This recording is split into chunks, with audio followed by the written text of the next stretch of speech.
Mesdames, Messieurs, bonsoir et bienvenue à cette édition. Les titres. En prélude à l'édition 2025 de la GANI, le chef de l'État Patrice Talon s'est rendu à Niki ce mardi 29 juillet 2025 à la cité impériale de la commune. Des détails dans cette édition. Le ministre conseiller aux infrastructures, à la gouvernance locale et au cadre de vie a été constaté l'érosion côtière grandissante au quartier Serrivet. Nous y reviendrons dans cette édition. À 3 mois de la présidentielle en Côte d'Ivoire, Alassane Ouattara annonce dans une déclaration directe ce mardi sa candidature à un 4e mandat. Plus de détails dans un instant.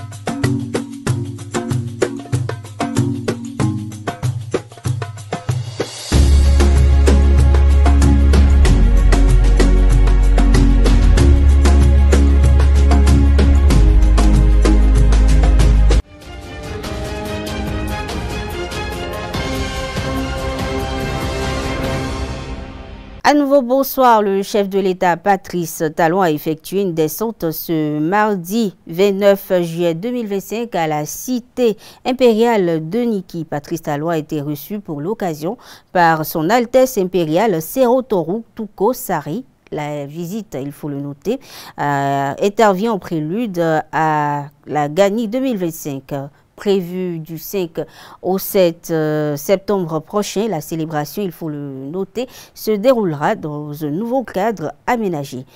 Le président de la République, Patrice Talon, a rencontré la jeunesse béninoise ce lundi 28 juillet 2025 au palais de la Marina. Plusieurs représentants de différentes couches de la jeunesse ont pris part à cet échange. Le compte rendu avec Romaric Djesougo Benou. Ce lundi 28 juillet 2025, le président de la République, Patrice Talon, a tenu une rencontre inédite avec plusieurs jeunes béninois au palais de la Marina à Cotonou. Cette initiative, placée sous le signe du dialogue et de l'écoute, visait à créer un cadre d'échange direct entre le chef de l'État et la jeunesse sur leurs préoccupations, aspirations et rôle dans le développement du pays. Ensemble avec le président Patrice Talon, nous avons une idée des efforts qui ont été consentis par l'équipe actuelle et tout ce que le gouvernement a pu faire pour changer le quotidien du Béninois, pour apporter un plus. Le chef de l'État a fait honneur à la jeunesse béninoise et l'a invité pour que nous puissions avoir des échanges francs avec lui, et ces échanges qui ont porté sur ce qu'a été le Bénin depuis l'époque des royaumes, et après la colonisation, la révolution, ensuite la démocratie qui débouche après sur les 9 ans d'exercice de fonction, et que nous pouvons aujourd'hui, il a demandé à ce qu'on fasse le bilan de 65 ans de parcours. Qu'est-ce qu'on retient? D'où est-ce que nous venons, où est-ce que nous sommes et qu'est-ce que nous pouvons aujourd'hui dire de l'avenir et ce qui s'impose à nous en tant que jeunes. Devant un parterre de jeunes venus de divers horizons, étudiants, entrepreneurs, artistes, leaders communautaires, jeunes en formation, le président Talon a ouvert la séance par un mot d'encouragement. Il a salué la vitalité, la créativité et la résilience de la jeunesse béninoise, affirmant qu'elle constitue le socle de l'avenir national. Les jeunes ont ensuite pris la parole pour poser des questions et formuler des préoccupations sur plusieurs thématiques. Éducation et formation professionnelle, entrepreneuriat, emploi des jeunes, participation citoyenne, transition numérique et innovation. On attendait ça pendant 9 ans, mais Dieu merci, aujourd'hui, bien qu'ils sont à 6 mois de la fin de leur gouvernance, ils ont pensé à ce qu'on puisse venir et leur parler à cœur ouvert. De mon côté, à moi, il y a une pensée que tout Béninois voudrait que cela se concrétise aujourd'hui. Ce n'est que la libération de certains citoyens qui sont sous le coup de la loi. Donc on a aussi eu à lui demander cela et on espère très bien que l'esprit qui va toucher son cœur, touchera son cœur et fera parler cet homme, ce père de famille qu'il est, pour pouvoir libérer nos frères de prison. Avec le chef de l'État, nous avons un peu parcouru l'actualité nationale, parlant d'abord de ce qui a été fait avec le gouvernement béninois concernant les droits des personnes handicapées, la promotion de leurs droits, l'emploi et voilà tout ce que nous connaissons déjà, les 5 décrets d'application et aussi les quelques préoccupations et doléances que nous avons encore là pour permettre aux personnes handicapées de bénéficier, de jouir de ces droits. Nous avons compris que nous nous trompons sur la réalité qu'est la démocratie.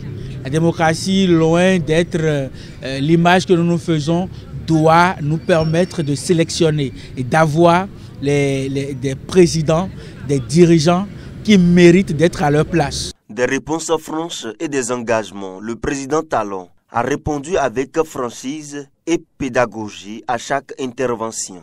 Il a rappelé les efforts déjà entrepris par son gouvernement, notamment dans la réforme de l'éducation, la digitalisation de l'administration, l'amélioration du climat des affaires et la création des programmes de soutien aux jeunes entrepreneurs. Il a également reconnu les défis persistants tout en encourageant les jeunes à se responsabiliser, à oser entreprendre et à croire en leurs talents. L'État crée les conditions, mais c'est à vous de prendre votre destin en main, a-t-il martelé. Le chef de l'État a exprimé sa volonté de poursuivre ce type de rencontre afin de faire de la jeunesse un véritable partenaire du développement. Il a invité les jeunes à rester vigilants, engagés et à contribuer activement à la construction d'un Bénin plus juste, plus fort et plus prospère, tout en insistant sur son départ à la fin de son mandat.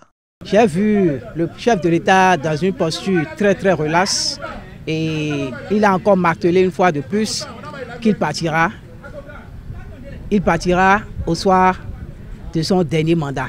Il l'a dit plusieurs fois et je pense que celui qui prendra les règnes de ce pouvoir, de ce pays en 2026, a l'obligation de faire plus que le président Patrice Talon. Le ministre conseiller aux infrastructures, à la gouvernance locale et au cadre de vie, Jacques Ayadji, a effectué une descente ce mardi pour constater l'érosion côtière grandissante au quartier Serivet dans l'arrondissement de Semek-Boudi. Plus de détails avec Anaël Dou. Des dizaines de mètres de pavés engloutis, des maisons détruites, des populations inquiètes. Une situation qui a suscité la descente du ministre conseiller aux infrastructures, à la gouvernance locale et au cadre de vie, Jacques Ayadji, au quartier Serivet, dans l'arrondissement d'Ekpé, commune de Semek-Boudi. Objectif, constater l'érosion côtière grandissante dans la zone. L'avancée de la mer a créé plusieurs dégâts. Nous subissons depuis 10 ans une érosion côtière sans précédent. Une érosion côtière accélérée par les travaux, les épis qui ont été posés en amont, dans les quartiers avant nous. En 2015, lorsque les travaux de l'épi de PK10 ont démarré, qui est le dernier, nous avons enregistré une forte érosion. Et nous avons les premières maisons qui ont commencé par tomber. Nous avons alors fait un appel, lancé un appel au gouvernement. Nous avons fait plusieurs actions. Nous nous sommes d'abord rapprochés des autorités et des techniciens qui nous avaient rassuré qu'il y avait un projet d'épi, que c'était le 7e qui était à PK10 et que le 8e était prévu pour être installé à Sibo, qui allait effectivement protéger notre quartier. Nous avons de nouveau commencé par perdre de nouvelles maisons.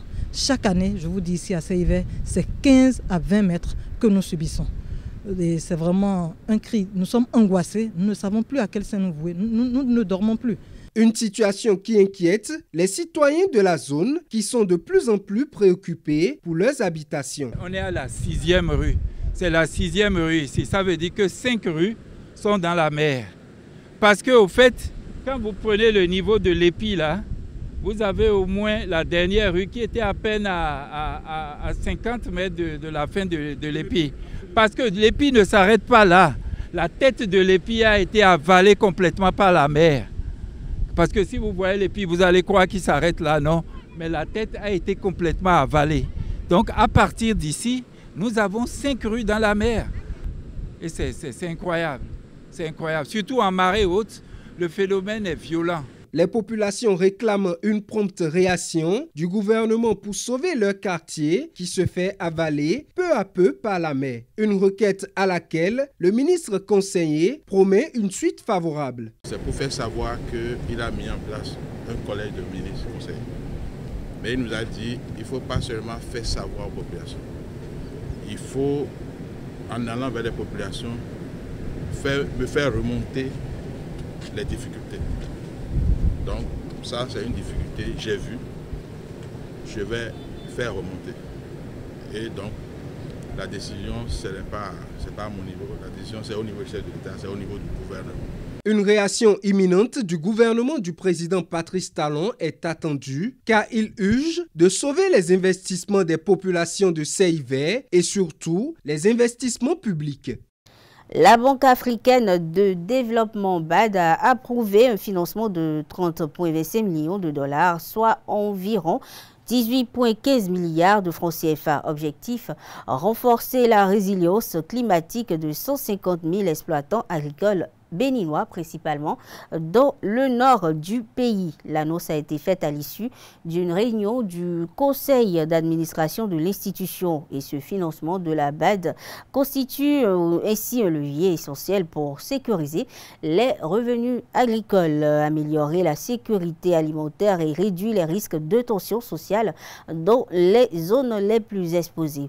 Autre information terminée, la 4e édition de la formation triptyque au métier du cinéma organisée par l'association Wani Ayo avec le soutien de plusieurs partenaires donc privés comme je l'annonçais, et après 2 semaines de renforcement de capacité en montage image, actorat et écriture documentaire, les activités ont été bouclées par une soirée de restitution organisée le 26 juillet dernier dans un complexe hôtelier de Cotonou. Le film de la cérémonie signé Francis Fahami Nasserine Fatoumbi.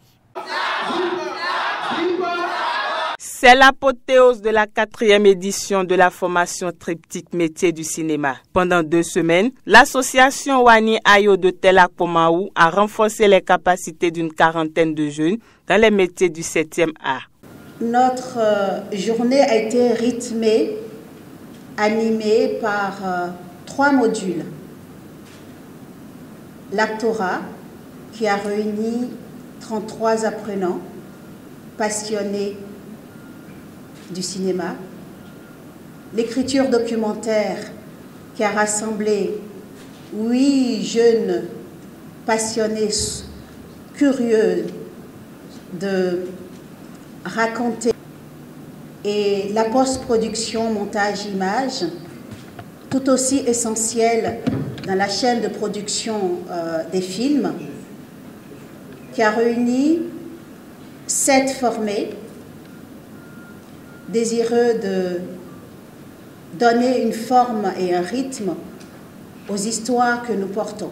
Au terme de cette formation, un programme a été mis en place pour accompagner les bénéficiaires. On a fait un travail de corps vraiment dans l'espace et on a rencontré l'espace et on est parti sur des techniques d'improvisation histoire de travailler sur leur spontanéité, leur façon de comprendre ou d'agir sur des situations prévues ou imprévues pour pouvoir faire passer un certain nombre de stress ou d'aisance face à la caméra ou aussi face à la prise de parole. C'était un plaisir et ils ont pris beaucoup de plaisir et nous aussi on a pris beaucoup de plaisir pendant ces 2 semaines pour partager ces expériences-là avec eux. Quand on reçoit les dossiers, on les évalue sur le plan de ce qu'ils ont écrit.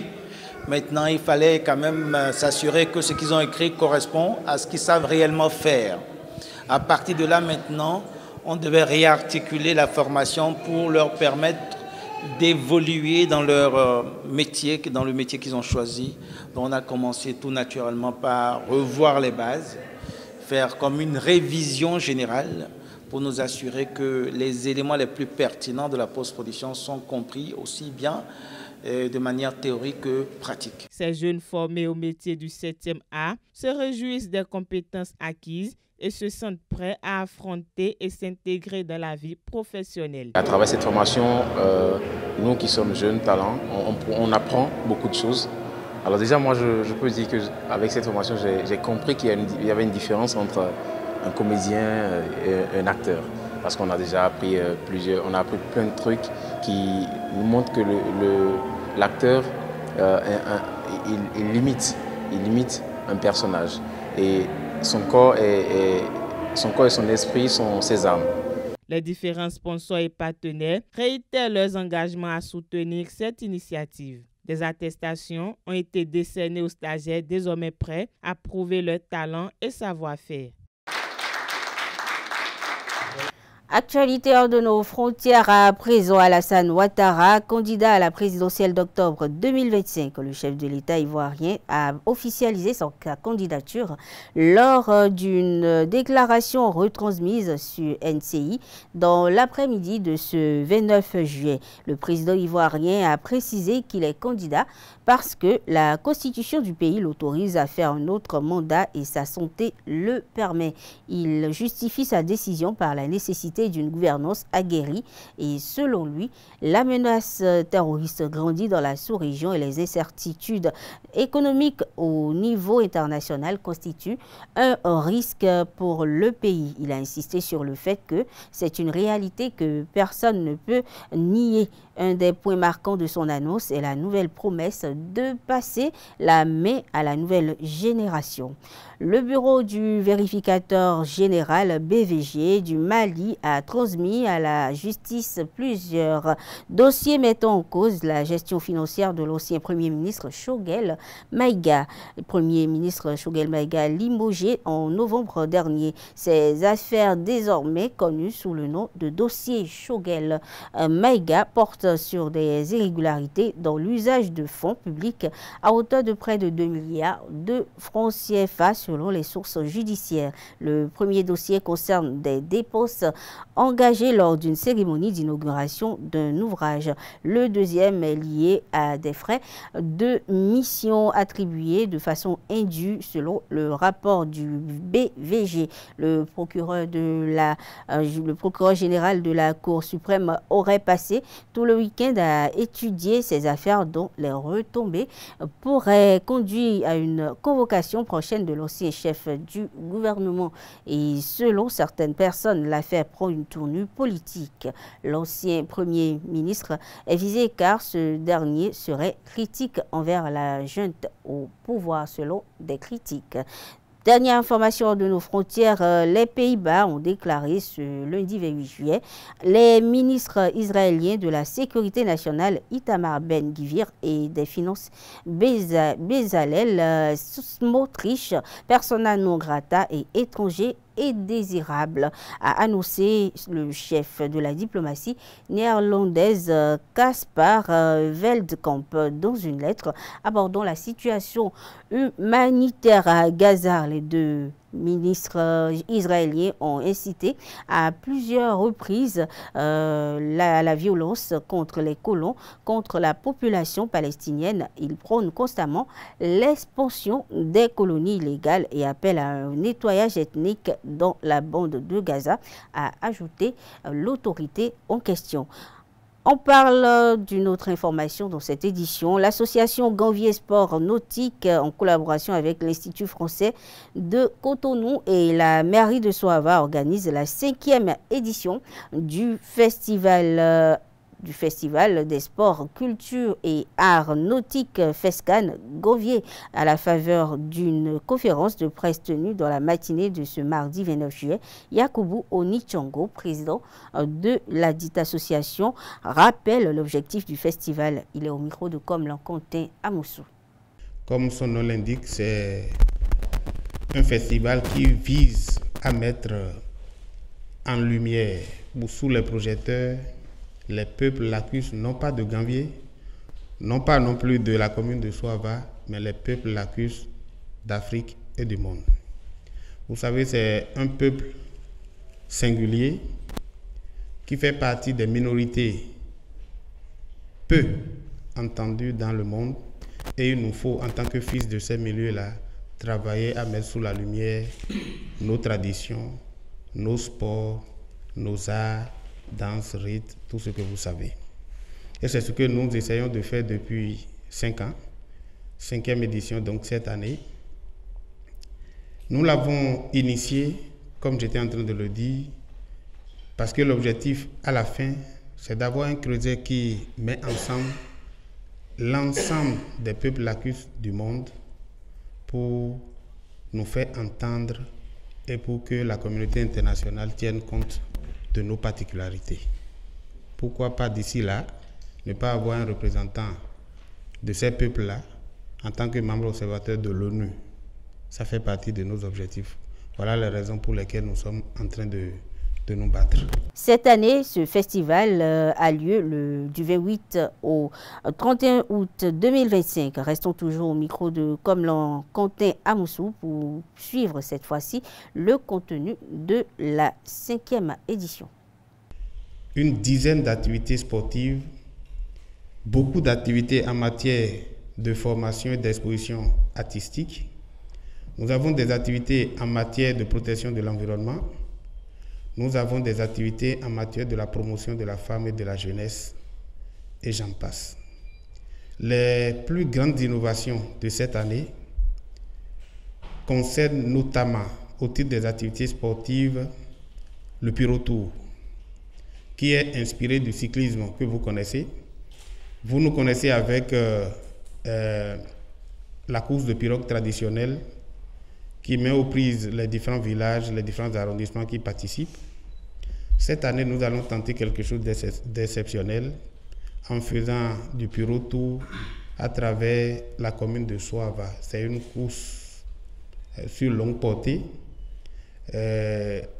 ouverte à tous les participants à partir de 18 ans. Au titre des activités culturelles en général, cette année, nous avons constaté pour les éditions passées qu'on s'est beaucoup axé sur la fête. On fait le festival, tout le monde est là, tout le monde est content, mais il n'y a pas suffisamment d'impact dans la communauté. Donc pour cette année, nous avons pour objectif de laisser pas mal d'empreintes dans la communauté. Déjà, nous allons produire 2 singles pour 2 artistes différents. Désormais, c'est des artistes que la GSN prend sous ses ailes et compte assurer leur promotion à travers le Bénin. En plus de cela, nous aurons la construction de la place des amoureux. Vous savez, il y a un canal à Gambier qu'on appelle la rue des amoureux. Mais quand vous venez, ça reste un canal, ça reste une rue. Rien ne symbolise cette belle histoire que nos parents nous ont laissée. Le FESCAN, la GSN, avec l'appui de ses partenaires, compte implanter un petit espace, une petite construction de 10 mètres sur 6 pour marquer l'endroit, et désormais les gens peuvent venir faire des vœux de mariage, des vœux de fertilité à cet endroit-là, et c'est notre manière de laisser d'empreinte au titre de cette année. Comme je le disais aussi, il y a le projet Aquazem. Chaque année, on a une cause sociale sur laquelle on travaille. La cause sociale de cette édition, c'est la jeune fille déscolarisée, orphelin jeune fille déscolarisée. Et nous avons commandé quelques machines à coudre en fonction de nos moyens. Ça peut être à partir de 5 jusqu'à 10, en fonction des bonnes nouvelles venant des partenaires. Et il y a une campagne de sensibilisation et de recrutement qui est en cours pour sélectionner des jeunes filles déscolarisées et que nous allons installer, qui ont déjà appris le métier de la couture et qui, faute de moyens, ne les aident pas. Mesdames, Messieurs, sur cette information, prend fin cette édition. Merci d'être restés à nos côtés. Bonne soirée à toutes et à tous et belle suite de semaine.